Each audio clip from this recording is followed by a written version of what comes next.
Thank you, James, for that great introduction. And thank you for, it is bright up here, Michael. You're right. Aldevron needs to give me an orange hat with a nice brim. Then I can see you all.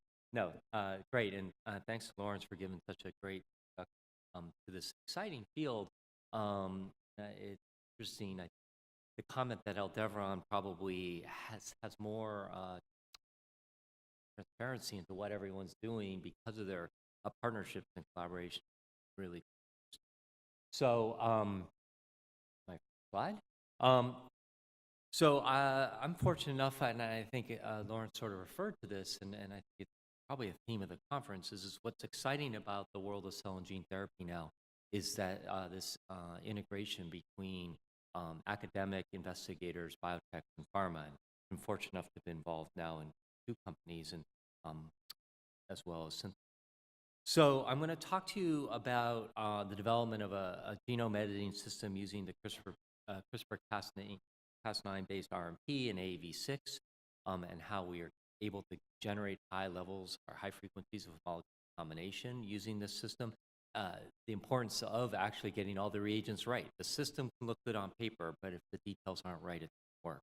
And then how we're applying that in 2 different disease settings. One, in which we correct a single disease-causing variant, and a second where we use the hematopoietic system not just to treat a blood disease, but to treat a neurologic, which I think actually has some broad-term implications. And then in between those, discuss our work in collaboration with IDP and Aldevron in terms of improving the specificity of the CRISPR-Cas9 system. So monogenic diseases caused by single variants and single genes, permeate all of medicine and permeate all of pediatrics. I list sort of some of the subspecialties here in various different diseases. I currently attend on the Pediatric Bone Marrow Transplant Service, but once upon a time I attended on the Pediatric Hematology Service, and it was regular that 60 to 80% of the patients actually had one of these diseases. It's estimated there's probably 10,000 such diseases affecting hundreds of millions of people worldwide. And I actually think the estimate of hundreds of million people is an underestimation, because it's clear that we have no idea how many people in places such as India and Africa and China actually have genetic diseases.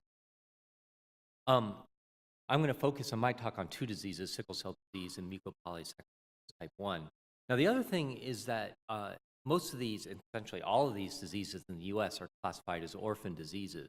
But I'm going to make 2 points. One is that the life years saved if you can cure somebody with one of these diseases, and I think we'll hear about that with SMA type 1 for sure, means that rarity doesn't mean impact. And the second part about impact is that particularly a child who has a serious genetic disease it's not just the child that's affected. There's hundreds of people who are affected, their friends, their immediate family members, a team of caregivers that can encompass hundreds. So by curing a small number of patients, you can cure a lot. You can help large people. Now, the idea of using genetic therapy to cure genetic diseases is not a new one. And 40 years ago, my former postdoctoral mentor outlined how one might do this: isolate stem cells, genetically modify them back.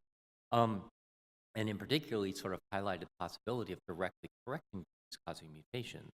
A few years after that, Oliver Smithies, in a manuscript published in Nature, showed that he could modify the beta-globin gene, the gene associated with beta thalassemia and sickle cell disease, at a frequency of 1 in a million. So for every million cells he tried to modify, he could get one that had the modification he wanted. This is far too low to be of any clinical use.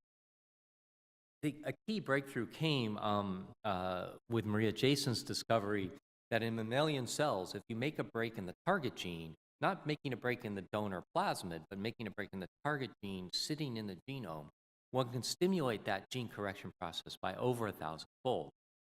In these experiments that were then confirmed by John Wilson and Jack Nikoloff and Luca and others, they all used a nuclease that had a long recognition site, ISC1, an 18-base pair nuclease. The challenge is that it's been essentially almost impossible to re-engineer this nuclease to recognize novel target sites. Now, there has been some progress in re-engineering other forms of homing endonuclease. But nonetheless, the break then becomes the key aspect to getting high frequencies of gene editing. And so one can make this break in a number of different ways. And there's a number of different platforms, from zinc finger nucleases to tau-affected nucleases, hybrid forms like megatals, to the CRISPR-Cas9 system. But fundamentally, once you design a nuclease to recognize a specific sequence in the genome, and then that nuclease makes the break, we sort of lose control of the process. And now the cell repairs the break in one of two ways.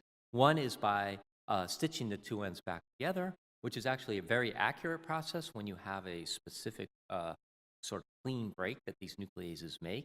But because precise repair will generate the nuclease binding site, an iterative cycle of break and repair, eventually you can get insertions and deletions at the site of the break.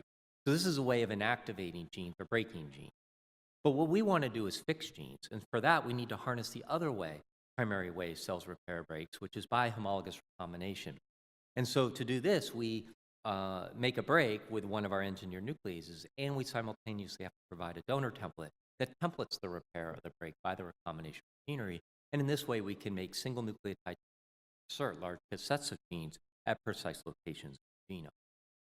Now, the literature is a little bit, I think, confusing, because the literature uses this term homology-directed repair to describe two really distinct processes. The end result is similar, but actually the way you get there is very different. So one, I just described the use of a classic homologous recombination pathway with a classic gene targeting donor vector, and that's the pathway that I'll describe in the rest of our work. But there is out there the use of single-stranded oligonucleotides. The first paper using single-stranded oligonucleotides was published by a former graduate student of mine. But this is a Rad51 independent process. It's not a classic homologous recombination process, and actually the mechanism by which it occurs is still relatively unknown. And I think there's a confusion that if you're studying one, you're studying the other. The fact is that they're probably completely different, and you can't sort of conflate the two. So we're interested in that classic gene correction homologous recombination pathway, and in 2014, I.L. Hendel and Eric Hildebeck sort of did a systematic look using PacBio sequencing at what were some of the factors that determined how you could get high frequencies of homologous recombination. And what they found is, I think, two important points. One, in the top left corner, shows that the frequency of gene editing, whether it's HR or NHEJ-based editing, depends on delivering a sufficient amount of nuclease to cells. The green bars show as more nuclease goes in, you get more editing. But the balance between HR and NHEJ is determined by, or it can be determined by, how much donor you get into the cell. So often you hear that HR is an inaccessible pathway in cells. But what Eric and I.L. showed is that actually, if you can deliver sufficient amount of donor into the cell, you can get more HR events. So in this case, 1.3 to 1.4 HR events to every NHEJ event. So the pathway is accessible, but it requires that you get the donor into cells in sufficient quantities. So we, sort of during this same period, we were exploring talons in the new CRISPR-Cas9 system, and we're finding in cancer cell lines, we're getting reasonable frequencies of targeted integration of the order of 8 to 13%, which I'll get to, which is actually sort of a clinically relevant frequency. But these were in cancer cell lines delivering DNA plasmids and DNA expression plasmids. When we move this same DNA expression plasmid delivery system into CD34 cells, so CD34 marks hematopoietic stem and progenitor cells, the frequency went down by a log using talons and by 2 logs using the Cas9 system. And this is in part due, and actually I think the interesting discussion with Lawrence, is that we found in CD34 cells that when you deliver naked DNA into cells, those cells see it as an invading virus and robustly activate the type 1 interferon response. So I'm no bioinformatician, but when I see genes being upregulated by 90-fold or more, and they all have interferon in their name, I know I've probably done something to tickle the cell. So we need to get around this response. And so that's what optimizing reagents gets to. And so the first solution came from, again, I.L. Hendel in collaboration with Agilent Technologies. And to summarize a paper in Nature Biotechnology in 2015, we've now adopted, and I think others have as well, the system of delivering the Cas9 nuclease system as an RMP, as a ribonuclear protein complex, in which we use purified Cas9 protein, complex it to a synthetic modified guide RNA, and then deliver that complex via electroporation into our cells.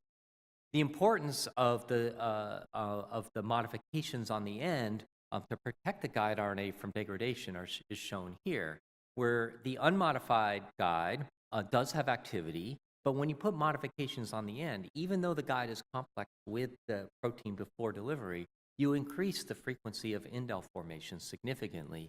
And once again, we see a dose response. The more RMP you deliver, the more editing you get. So we now use a system where we purify our cells, we deliver the RMP by electroporation, but we have to get our donor vector. And for that, we and others have discovered that AAV6, a specific serotype of AAV, is very effective at delivering the donor vector. And here are references to 2 publications giving more specific details.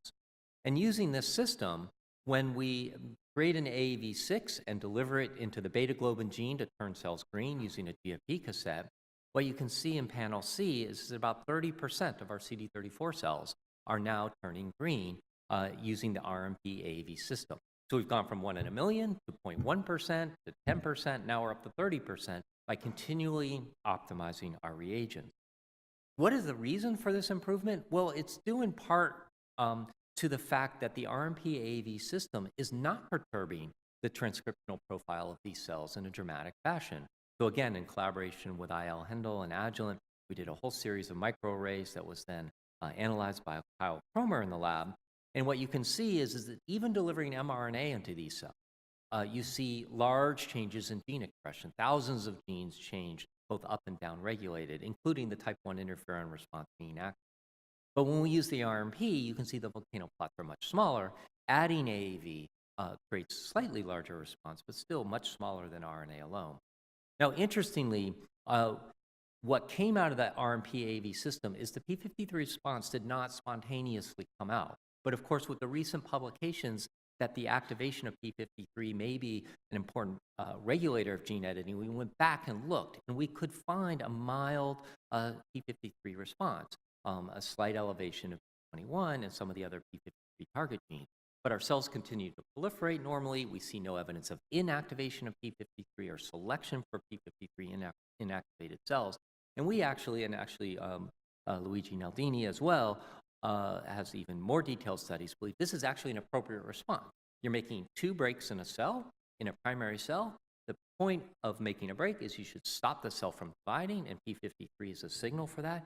Once the break is repaired, you should go on its way. So we think this is actually normal.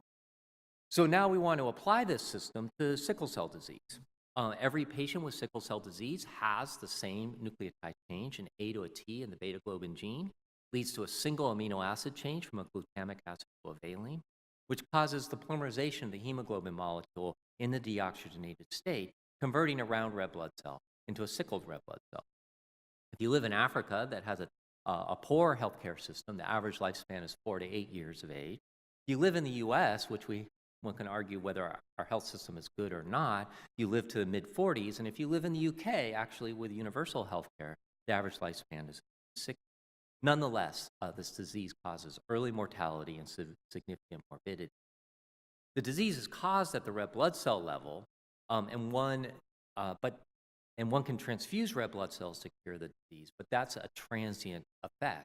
So the long-term cure requires us to somehow deliver corrected hematopoietic stem cells that will repopulate the red blood cells for the lifetime of the patient. And so one way of doing that is through allogeneic stem cell transplant, where we use so-called corrected stem cells from someone else, what Guido Lucarelli has sort of provocatively called allogeneic gene therapy. And this works for sickle cell. You have a matched sibling donor and you get the stem cells from either cord blood or the bone marrow, the cure rate is over 90%. Now the problem is only 10 to 15% of patients actually have a donor, and there still remain significant complications from this process. What's interesting from these allogeneic stem cell transplants, however, is a small number of patients develop mixed chimerism, And it shows that if 20% of the stem cells are corrected, that's sufficient to hematologically cure the disease. So given those, what we'd like to do then is we would like to replace allogeneic corrected cells with genetic engineering of the patient's own cells. Give them back. So Danny Dever and Joe Camarena in the lab designed a AAV donor vector that would convert the T back to the A, so correct the pathologic variant, create some small synonymous changes so that if we did correction, we didn't also get indel formation. And using this donor vector in CD34 cells derived from sickle cell patients, we could get on the order of 60 to 70% of the alleles correct.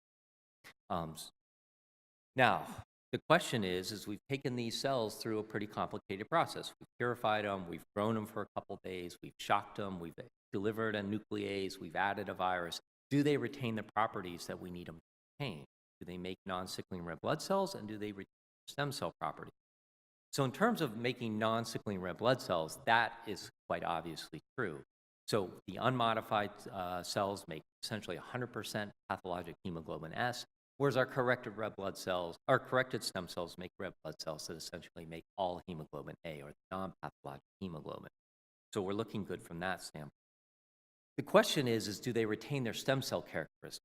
And I'll admit these results are a little better than we usually get, probably because the circulating CD34 cells in sickle cell patients have a propensity to graft probably better than quiescent stem cells. But nonetheless, what we see is that if we take a population of cells that have gone through our manufacturing process and transplant them into NSG mice, the best preclinical model we have to evaluate human hematopoietic stem cell potential, we see the ratio of corrected to indel to wild type alleles remains unchanged.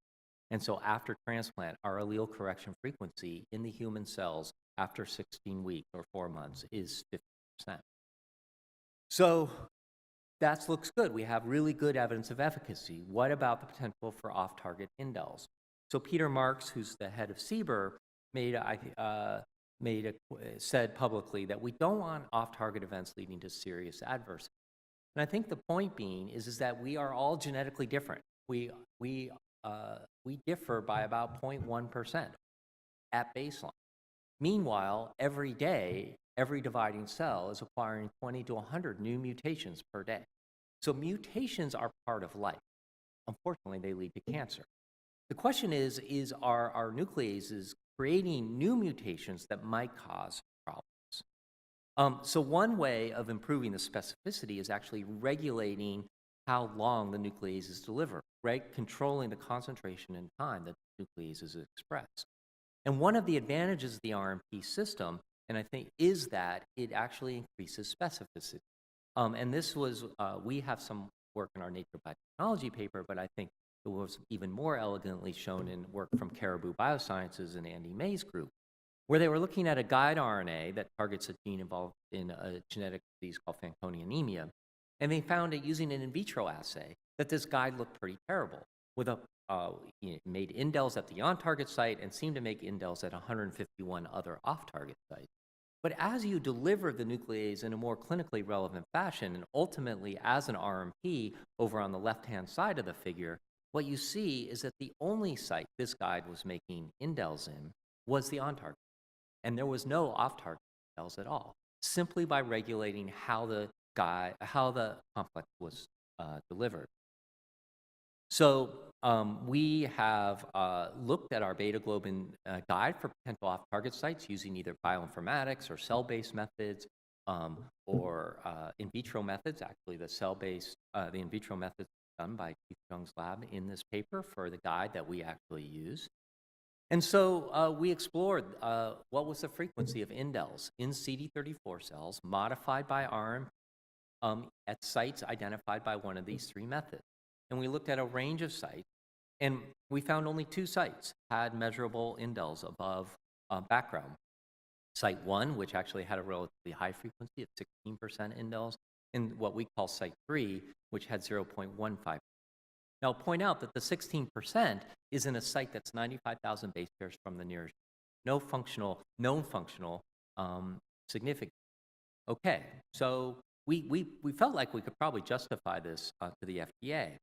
But then we began a collaboration with IDT and now Aldevron, which is in the context of RMP delivery. Can you engineer a Cas9 variant that also improves specificity? The challenge is the previously published so-called higher fidelity or enhanced specificity Cas9 variants in the context of RMP delivery actually lost their on-target activity significantly, sometimes as little as twofold, but often as much as 10 to 100-fold. And every other so-called high specificity Cas9 variant that's been published falls into this category, except for the one that was discovered by IDT because they screened for activity in the RMP complex.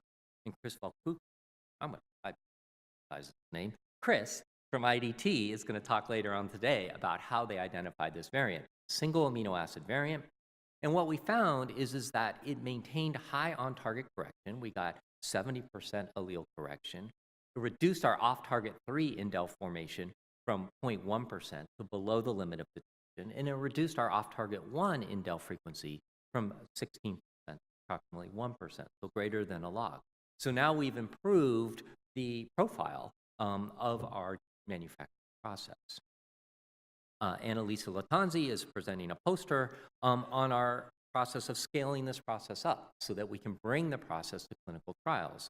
And we've done 6 larger scale manufacturing runs where instead of now manufacturing 1 million or a couple million cells or 100,000 cells at a time, we're manufacturing hundreds of millions of cells at a time. And we found that the process scales up quite nicely using actually the high fidelity Cas9 protein made by Aldevron. And what we find now is we're getting on the order of 40 to 50% allele correction, which leads to about 50 to 65% of the cells having at least one allele corrected, which targets half. So that means that we're moving towards the initiation of a clinical trial in the next year in which we'll harvest stem cells from a patient, from showing a baby. Initially, we'll start with young adults, but we'll eventually move into kids. We will harvest their CD34 cells. We'll bring them into a GMP facility. We'll manufacture them using the process I just listed and using the reagents and sourcing that I'm listing here. They pass our QC, then of course we will bring the patient back in, give them high doses of chemotherapy. One day we'll want to get rid of chemotherapy to ablate their endogenous stem cells and transplant the population of cells back into the patient. And the first time this happens, I will do the experiment of not sleeping for 45 days while away for engraftment. So we're excited about starting that, we hope, next year, and we're very excited to partner with a bunch of different companies in terms of bringing this clinic. Now, in the last couple minutes, and I'm going to go over probably by a minute, I want to talk about another application of using genetically engineered hematopoietic stem cells to treat different diseases. And in this case, it's a disease that affects the brain. So the idea is perhaps we can use the blood system to help a neurologic disease. And in this case, the disease is mucopolysaccharidosis or Hurler syndrome. And what we're doing is combining the specificity of genome editing with the principles of synthetic biology. And this is work led by Natalia Gomez-Espina in the lab, who's now a new assistant. So MPS I is an interesting disease. There's severe forms in which patients make very little enzyme, IJA enzyme, and they have much more severe systemic symptoms, including neurologic symptoms, whereas patients who have just a little bit more enzyme, 0.8%, have a significantly attenuated disease and much less cognitive impairment. So the idea is a little bit can go a long way if you can get to the enzyme to the tissue time and place. The current therapies for Hurler syndrome, or MPS I, are 2. One is enzyme replacement therapy, where the enzyme is simply given by an IV infusion every 2 weeks. And that does a reasonably good job of treating the peripheral manifestations, such as hepatosplenomegaly. It doesn't do a great job of treating the bone defect. The other treatment is to give allogeneic stem cell transplant. And the idea here is the blood system will generate macrophages that will migrate into tissues and deliver low amounts of the enzyme that might correct. Now, we've heard about the challenges of allogeneic transplant. So our idea is to enhance the potency of that process. So it would be to take the patient's own cells out, genetically engineer them so that they express more enzyme than normal, and transplant them back. So you sort of give them, supercharged cells to deliver enzyme to the brain and other tissues. So we're using a safe harbor approach. The idea is to take an expression cassette, put it exactly where you want. You know pretty much the level of expression every cell will have. We're using the CCR5 gene as our safe harbor, although one can make arguments that there might be other loci to use. And when we knock in the expression cassette into CCR5 using PGK, endogenous promoter, we find that those cells express 20-fold more enzyme than wild-type cells. So we have increased their potency. So do these cells actually work in a mouse model of MPS I? And so Natalia made an immunodeficient MPS I mouse using CRISPR technology. Biochemically, the transplanted human cells do biochemical correction. So what you see in the blue dots versus the red dots is urinary gags, glycosaminoglycan, one of the toxic byproducts that build up. You see in the untreated mice in blue, they build up over time. But in the treated mice, over time, the transplanted cells decrease the amount of this toxic byproduct in the urine. So there's some biochemical effect. But I think what I'm not going to show you, there's also some correction of the bony defect, but there's also, really excitingly, correction of central nervous system defect. And there's several different assays that Natalia has used. To me, the simplest one is the one on the right, labeled G, invisible marbles. So it turned out rodents, and we always talk about squirrels hiding their nuts, but I guess rodents like to hide their food. So when you put marbles into their cage, they like to bury the marble. And wild-type mice leave about 10 visible marbles. The mutant mice leave 20 visible marbles, and our treated mice now leave much fewer visible marbles, showing that you've done something to correct their central nervous system defect. So this is very exciting to us. Interestingly, again, so we're using a guide RNA that is highly active at the CCR5 gene. When we collaborated with Kieran Lee and Gang Bao, we found there was a few, when we looked at about 58 different sites, potential off-target sites, we found a handful, it looks like about 4 that had measurable off-target indels in the range of 0.1 to 0.5%. But when we use the same guide using the high-fidelity Cas9, all of these sites now have indel frequencies below the limit of detection. So we now, again, have a clean guide system. We're moving, we have to do a little bit more before we move this to clinical trials, working out some details. The last thing I want to say, and I realize I'm 2 minutes over, but hopefully you'll tolerate this, goes a little bit to the question that was that Lawrence raised and others have raised, which is how do we get advanced therapies like this to people all around the world? Academically, I will succeed if we treated a few patients at Stanford in Packard Children's. And that would be fine. From an academic standpoint, I would be a success. But I don't think we would be a success in the field unless we figure out how to get these advanced therapies to people all over the world, and not just to Europe, but to South America and to Africa and to India and China. And how exactly we're going to do that?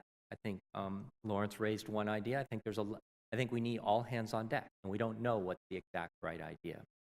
So to end, I just want to thank the people in my lab, and if you want to get more details about the sickle cell program, Annalisa is showing a poster here today. My colleagues in my clinical division who are going to help us translate this genetically engineered autologous cell therapy patients.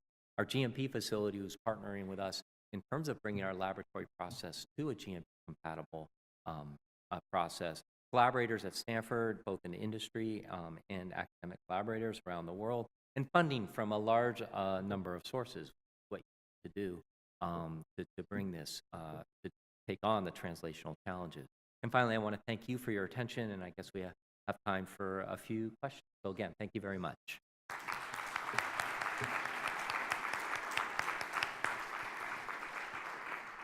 Thanks, Matt. That was a great talk. They told me I have to stand up. I'm going to date Steve's person.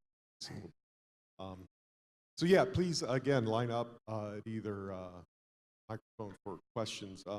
I guess, not to sound like a broken record, maybe the same question I had for Dr. Cooper is, when you envision this going around the world and you're treating lots of patients, what is the manufacturing process? Yeah. Right? Is this in the hospital still, or how's that look? So I understand Lawrence's argument about hospitals that need to make money. What I worry about is, can every hospital have the same QC and QA? So I actually have a slightly different model. Now, maybe it doesn't make as much financially sense for the hospital, but I think it makes more sense from a manufacturing. I completely agree that it needs to turn into a closed system process eventually. Where's my Synthago, trying to convince Synthago they should, Heads out there. every company out there should build a closed system manufacturing process, so we have lots of competition. But I actually do believe in sort of a hub and spoke model, that you might build a big facility with lots of closed system manufacturing devices in key parts of the world, and then have cells shipped back. That would be my, frozen cells shipped, manufactured, quality controlled, and shipped back frozen. So that would be sort of my sense of how that works. Because I'm not entirely convinced that thousands of hospitals around the world can put into place the QC for genetically engineered cells. Now, if the closed system device is awesome, maybe that's, but for now, I think a hub and spoke model might be the interim. Mark? Can you comment on your engineering timeline, particularly the kinetics of Cas9 expression in the context of your work showing previous immunity? Yeah, thank you, Mark.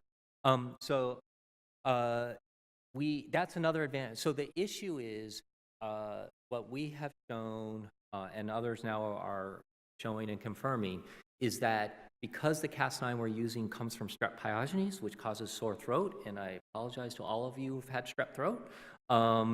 Wasn't my fault. Lots of us, most of us have antibodies to the strep pyogenes Cas9.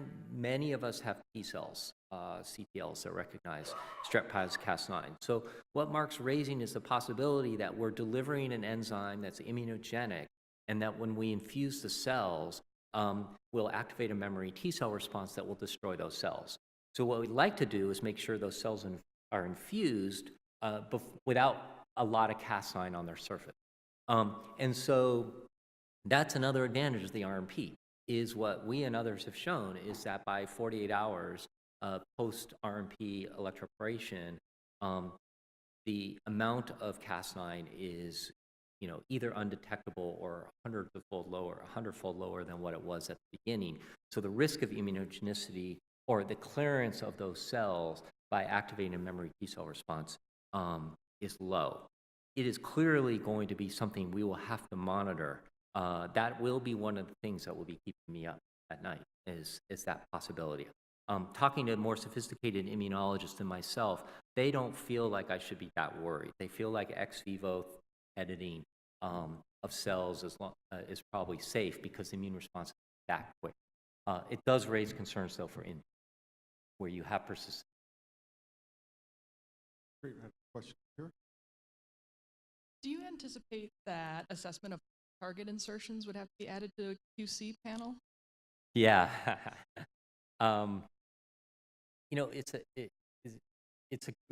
We don't know what should and shouldn't be done. And Lawrence talked about how in his experience, and Carl June has talked about it really quite vocally in his experience, clinically, modifying mature T cells, even there's nothing bad has happened. Now, modifying stem cells is different because the number of cancer stem cells are more.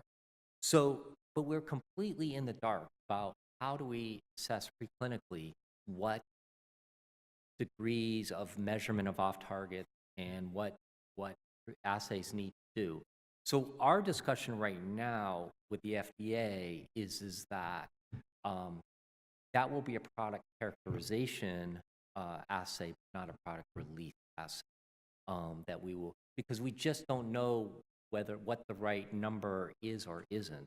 And so to try to predict ahead of time that a product is safe or not, we don't feel like we have enough knowledge, but we should, of course, know. We also believe what's going to be really important is not to say, is to store sample, because it may be in 5 years we will have better assays or there will be clinical events and we want to be able to go back and explore them. I don't think we're nearly smart enough to know what we're looking for now. And that's why I think it's super important that we have phase 1, 2 clinical trials. And that's why we all acknowledge the bravery and thank our patients who enroll on those because they truly are doing something no one's ever done. So product characterization, but not product release, I think, is the short answer. Are there any others? I have maybe one combo here. So you use electroporation to get things in, also using AAV6, which AV in general typically not great at go, but seems to work for this system. Are those areas sort of good enough at this point? I mean, there are gentler things to do than electroporation.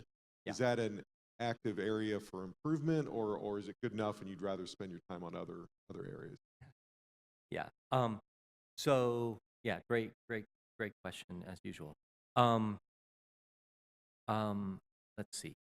First of all, one key thing that I didn't go into is in our process of trying to figure out how to combine electroporation and RMP and AV6, we found, and again, the great thing about the field is if you're right, people will also discover it or confirm it, is interestingly, after electroporation, that enhances, or what we call assists, transduction with AAV6. So if you give AAV6 before, you get very low transduction. But if you give AAV6 within 15 minutes of your electroporation, you actually enhance the process or assist the process by 10 or 15-fold. So again, getting everything right seems to matter. Is there room for improvement? I actually, again, our microarray data shows that electroporation itself does cause some gene expression changes, particularly if you look at iron, heavy metal sort of transporters and membrane repair pathways sort of all make sense. I think any mechanism that breaks the membrane is going to do the same thing. So I don't know if sort of squeeze parator here. I mean, I'm not sure it's going to be that different because you're still breaking membranes. The RMP is really silent. I really don't know if there's much improvement there. Certainly, we would love to look at where the distribution of it is going because I suspect most of it's going to places that are not useful, and maybe one could think about how to get the RMP to be more efficient so you could decrease reagent costs. And then finally, on the AAV6 side, it's good enough for us to move forward. I think there is room for improvement. There is, we see, I didn't talk about this, but we see if unmodified cells make 100 colonies per unit, our manufactured cells make 85 to 90 colonies. So there's a little bit of toxicity there. I showed good engraftment data using our sickle cell. We and others, though, at other loci see that there is a little challenge in the genetically corrected cells in terms of engraftment, so I think there's some room for improvement there. I don't think it's a death knell. I think it's still worth moving forward. So yes, definitely room for improvement in terms of some of those.